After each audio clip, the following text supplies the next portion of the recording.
right, good morning. Hope everybody's doing well. Got another tough matchup here. Looking forward to getting back home in our last couple of games. And it's just the dash of the season for Team 131. It's coming to an end quickly. And just it's a group of guys. I know I've bragged on them several times now. Just what a fun group these guys are to coach and be around every day. And I know they're looking forward to getting back here in front of our fans. Our fans have been absolutely fantastic all year long and don't expect anything less than that this week. Got a really good Missouri team that's coming in that has played really well this year. They're number one in the SEC in defense. Maud Hardy leads the nation in rushing. He has almost 1,000 yards after contact, which is I've never heard of such a stat. I don't know where Mike pulled that one out of, but man, that's a good one. Kevin Coleman is an excellent receiver that's also wearing number 3. They had a great receiver that wore number 3 last year. You all probably remember him, and they've replaced him with a guy that's number 4 in the SEC in receptions, and Josiah Trotter is their middle linebacker, who I coached his brother at Clemson. His dad's a Hall of Fame linebacker, played for the Philadelphia Eagles, is a dude at middle linebacker. Their defense is playing really, really well, has all year, all 3 levels. They're just excellent, well coached, strong, athletic, long. They can rush the passer. And so going to be a great challenge for us, but really, again, looking forward to it. That'll open up questions. Colton, you want to get us started? Yeah, Brent. You mentioned Ahmad Hardy and just the unique challenge he brings. Is there anything you guys are doing this week to specifically zero in on him, and what can you do, if anything, to slow him down? Yeah, I mean, you got to win up front. I mean, if you're going to, I think that's where it starts. They're doing a great job of knocking people off the line of scrimmage, both the inside and outside run game. All their gap schemes. And they do a nice job with all their presentations, but that's where it all kind of starts. And then you got to have great discipline in your run fits. And they got an excellent play action, and passing game off of that. They're not, naive. So again, if you got a great rush defense, then they're going to want to stay on schedule. So the quick throwing game, the screens, the boots, the shot plays, the trick plays, the flea flickers and reverses and all those kind of things to test your discipline. Very option principle, concepts, except they throw the ball, better than most option teams. So just all the things that, that I just said it's going to take, the physicality, the discipline, reading our keys correctly for run and pass, things of that nature. Amazing. Brent, last 2 weeks you've had defensive touchdowns that have been big plays in the game. I'm wondering what goes into being able to generate those, and how important are those? Is it more important because of the momentum or the points? Well, I think you have to have, the people that you're lining up against have to be willing to, put the ball out there to give yourself a chance. And our guys were well-versed on what to expect. I think that's part of it. And it doesn't always go your way just because they're well-versed in it too. And but I thought we really worked together well with both our front pressures and some of our coverages. Our guys were relentless and obsessed about creating the turnovers. And really, I think as we began the week talking about what is the formula for winning, I think that the mindset was there's no possible way. There is no path without winning the turnover margin. And so our guys bought into that. They recognized the physicality and the focus that takes. And I feel like, between the offense taking care of the ball and what you saw both in the kicking game and on defense, again, just a real intentionality about going after the football. So the turnovers were a big part of it, something that, again, our guys were aggressive and forced through big hits or, again, timely pressures and coverages that tied in with it, to put them in a tough position.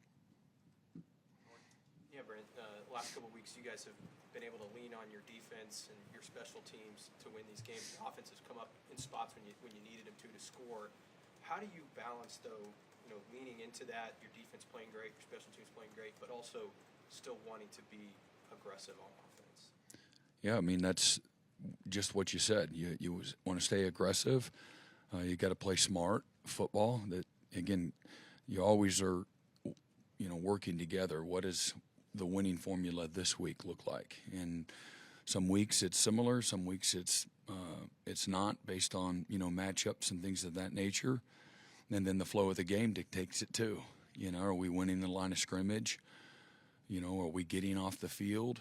Are we able to run the ball on offense and create explosive plays? Are we able to do those things? And then the kicking game, certainly, with the ability that we have, with Sandell, that's a big deal.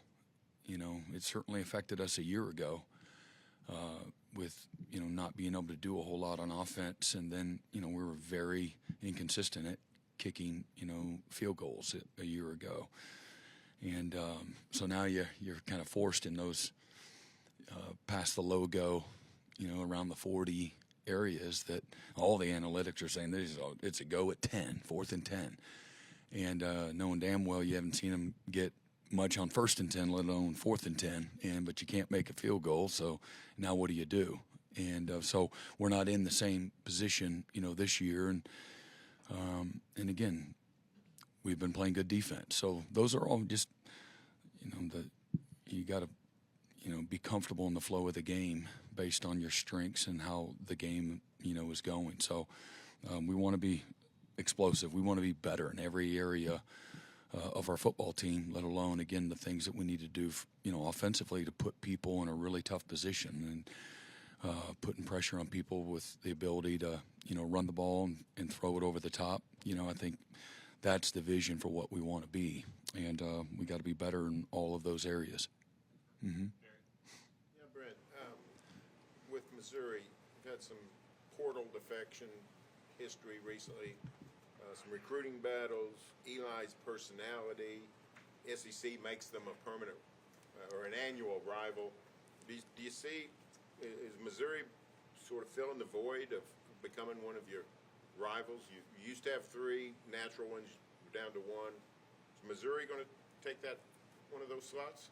Well, I mean, they're going to be on our schedule every year for the foreseeable future. So, and all those other things, to me, they mean nothing to me. They probably mean something to somebody else, but I don't get into all that. You don't hear me spouting back at whatever's out there. It doesn't. I just laugh at it. It's okay. You know what I mean? I don't mind it whether it's good or bad. It's at me or it's at us or it's at someone else. That's just not my style. I try to focus on what it takes to win and the things that matter the most and things that I can control. So if everybody wants to make that a rival, fine. If they don't, I'm fine too. So that may not endear myself to the story or to anybody else, but they're on the schedule. Laird Beach, their athletic director, was a linebacker mate of mine, in college, and got great respect for Eli and who he is as a coach. Certainly know him way before Missouri, and have faced off against him. He does a great job, and but I love the passion and the energy of people kind of drawing the line in the sand. That's cool. I don't mind that, and but my focus is on a really good football team that's getting ready to come in here this weekend, and they've done a really good job building a roster with good players, and they've done a good job as a staff putting them in position to be successful. So that's kind of where my focus is. Yeah, Brent, you guys have been able to run the ball more effectively this last month, and just with the importance of being able to run well heading into this home stretch, and Xavier getting a little bit banged up against Alabama, and Torrey dealing with some stuff a little bit earlier than that. How are you feeling about the depth of that running back room heading into this final stretch? Well, it's going to be tested without question. So hopeful that we can stay healthy, and we're going to probably have to spread it out a little more, to kind of manage the next couple of weeks. Yeah, Brent, you talked about the levels of defense complementing each other to force some of those turnovers. We saw that with Kip Lewis the other day with that initial one. I want to ask you about him and just the energy that he brings to the defense and the way that he's come along and what that does for that defense as a whole. Yeah, he's been outstanding, and it's infectious. You know, his passion, his energy, his toughness, his love to compete. When stuff isn't going well, that's when he has been at his best. People notice when he's celebrating a great play, but probably his best quality is who he has been when things are tight. And you can't, again, put a value on that, but he's won a lot of matchups. Certainly he won his share a couple of nights ago. We really felt that he would have an opportunity to, in some of our interior pressures with the matchups with the running backs, thought that we would have a chance to create a little bit of chaos in the backfield, and that certainly held true. But he's had an outstanding year, and our team does, really feed off of or energized by, both his playmaking and just his passion. He's not always like that at practice. It's not like he's a zero by any stretch, and but I'm really proud of the player that he has become, the leader that he's become this year. You talk about the element of stepping forward in those tight moments. Is that something that's just sort of innate, or is that something you've seen sort of grow in him? I think that's who he's been. Coming out of high school, he's a 2-time 4A Defensive Player of the Year at Carthage, and I think a 3-time state championship player. I do think there's an instinctive, innate ability to be that. Somebody that they're at their best, the bigger the moment. I do think that. I feel that Coach Dreiling has done a good job of helping with his temperament as well. And then he's just grown and matured into, those are things that he's become through going through the fire, and maturing as a football player. Mm-hmm. Second row, Joe Masano. Brent, another batch of rankings is revealed tonight. Committee's talked about strength of schedule being more of a priority this season. Just generally, how do you think the committee should assess maybe a 2-loss team with better wins like yourself versus maybe a 1-loss team that doesn't have as good of wins? I really can't answer that because everybody's going to have their opinion, and it's just for me it's a waste of time, and it'll be whatever it is without my opinion. And so again, my focus is just what's in front of us right now. And that's a space that just gets messy when you start, putting things out there. And really, again, I don't even know what their metrics are. I don't even know what our strength of schedule is. I know it's been hard. It's been tough. But there's plenty of teams that have had a challenging schedule. And so if they look at that and they're impressed and they want to quantify it as they compare things, great. I don't think there's a rhyme or reason. I'm sure there's a fan base or two that is up in arms after each week's rankings, and it's an emotional space that I just kind of stay out of. Mm-hmm. Third row, Cliff. Yeah, so, Coach, from the outside looking in, it looks like you guys are really, really good at making adjustments defensively at halftime, coming out and really being dominant in the second half. And I wonder, I know there's a lot that goes into your halftime, right? You're meeting with your coaches, you're meeting with your players, you got players talking to each other. What is it about your process at halftime that's working and that's where you're able to convey things to those guys and have them execute? Yeah, I think first, the credit goes to the players, just their determination, their toughness, their ability to adapt and adjust. Their strain, their physicality, their precision. I think that's where it starts. And then, two, I think having a system that has answers, for what you're getting, and a coaching staff that has great awareness, and we all kind of get back to the same answers. We're not in 5 or 6 different places. I think we've got a really good staff that works well together cohesively in a very short amount of time. Can come up with a few small minor adjustments, but at the end of the day, the players are the ones that are out there making whatever scheme you have, really good. And other than, again, they had that first drive where I think they had a good run. They popped a run that we just misfit it. That extended the drive and kept us from getting them in 3rd and long. The rest of the half, again, our guys were just, man, they were amazing.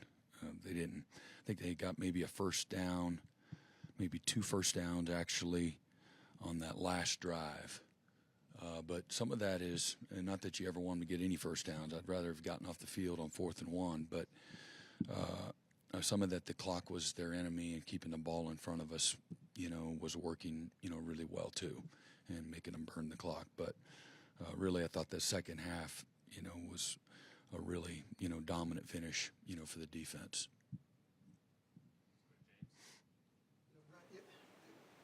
Nationally, some people are talking about they wonder if your team will get complacent. Your guys were asked about this yesterday, and I'm thinking, man, all these one-possession games, why would they get complacent? But is that something you have to guard against? I don't think our guys will lose respect for winning. Complacency is the opposite of that, and that's not who our guys have been all year. So they have clear vision, for what is at stake and what is required, and the things that have helped us. You win on Saturday, but you really won all week. It takes a whole week to beat somebody, and however you have to do it. Again, football's not a beauty contest, and certainly this league's not. And so, what's it going to take? So our guys have been very committed to a process and committed to doing things a certain way, practicing a certain way, preparing a certain way, and I wouldn't think this week will be any different. Hey, Brent, wanted to ask you about Jaden Hardy, a guy that we've seen play a lot on special teams, make some plays, but we've seen him kind of earn a role in that secondary. Just what has stood out to you about him and maybe the way he's grown from year 1 to year 2? Yeah, really a smart guy. Super high-level football intelligence. Very competitive. I think he's instinctively a really good natural football player. He obviously bought into the message, and not that it was just the last week thing. Just happened to get the ball out. That play was a huge play where he pops the ball out. But he's through both success and some failure has really become a reliable role player for us this year, with a great future sitting right in front of him. And but a guy that took things personally,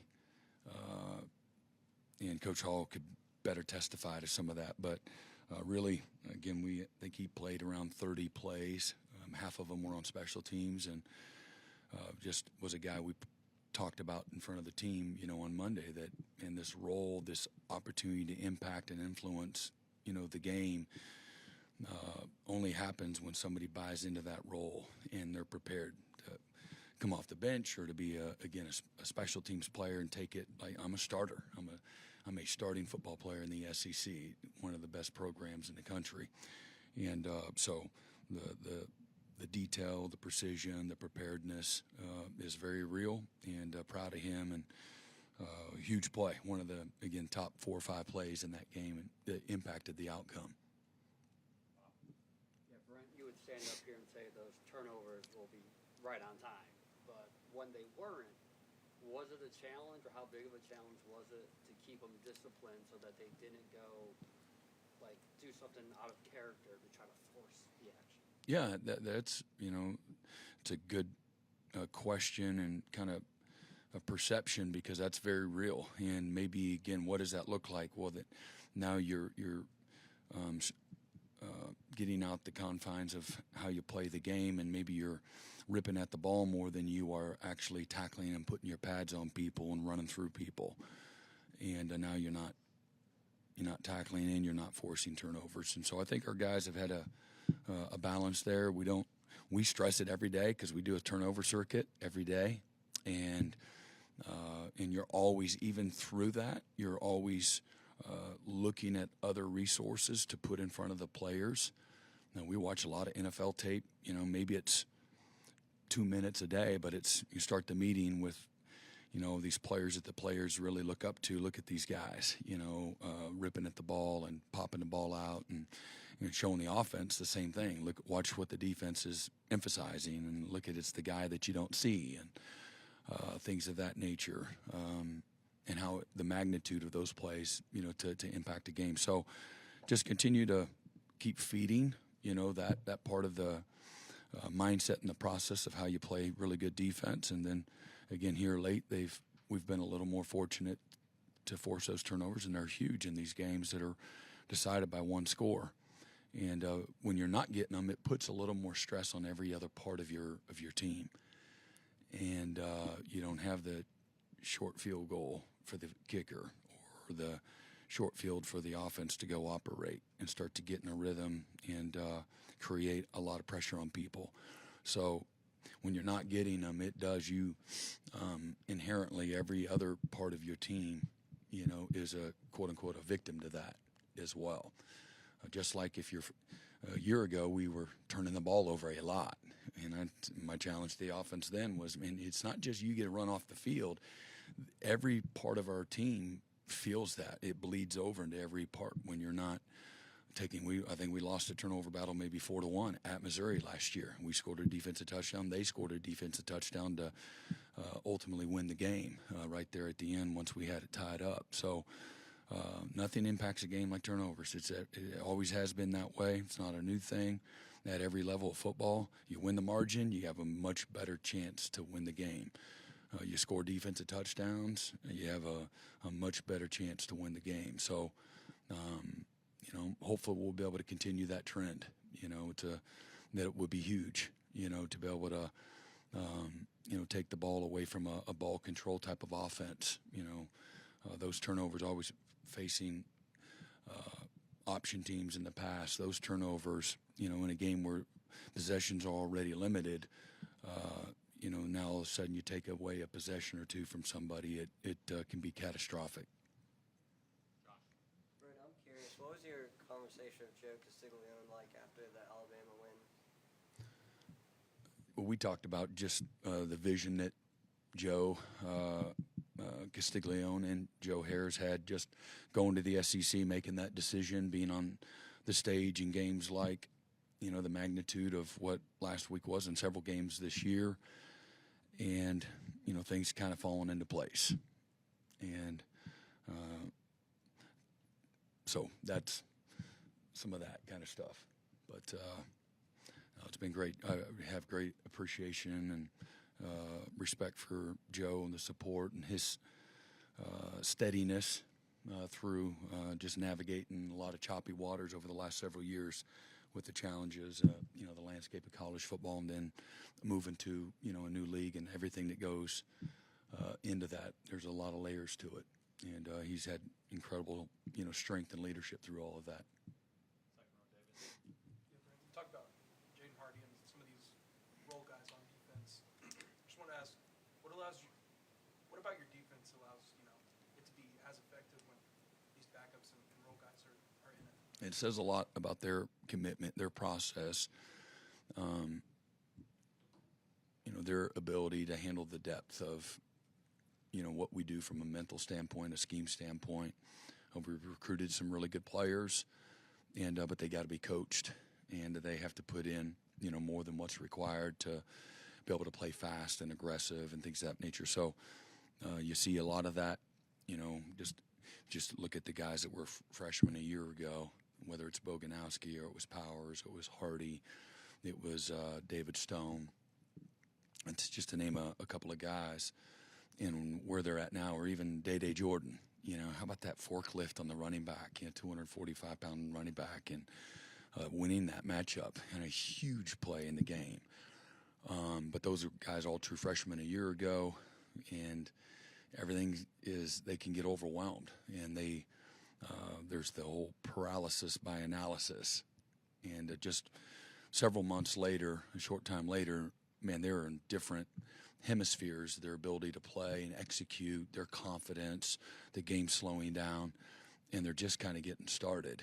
You know, a year from now, they'll be, you know, in another place, just like Robert Spears took him a couple of years where he is now, or Peyton Bowen. And Peyton came in as a freshman and played really pretty well as a true freshman. Some injuries he fought through and things of that nature. Robert, you know, has just kind of steadily, you know, developed into one of the best players on our defense, one of the best in America, a great leader.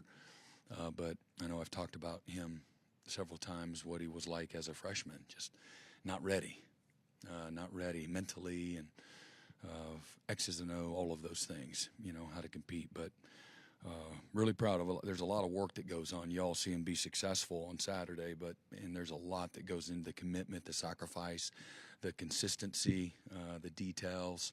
There's a lot of layers to it. And I think that's probably what you're alluding to, and a lot goes into it. And the game's kind of loving him back, you know, through a loyalty to a process. Coach, we saw a little bit on Saturday, but what did the Bowen brothers bring to this program? Well, I think they have an influence of the brotherhood, naturally speaking, but they're both great teammates. The players pull for them, and it's really unique that two brothers get to be out on the field and play, you know, tremendous roles.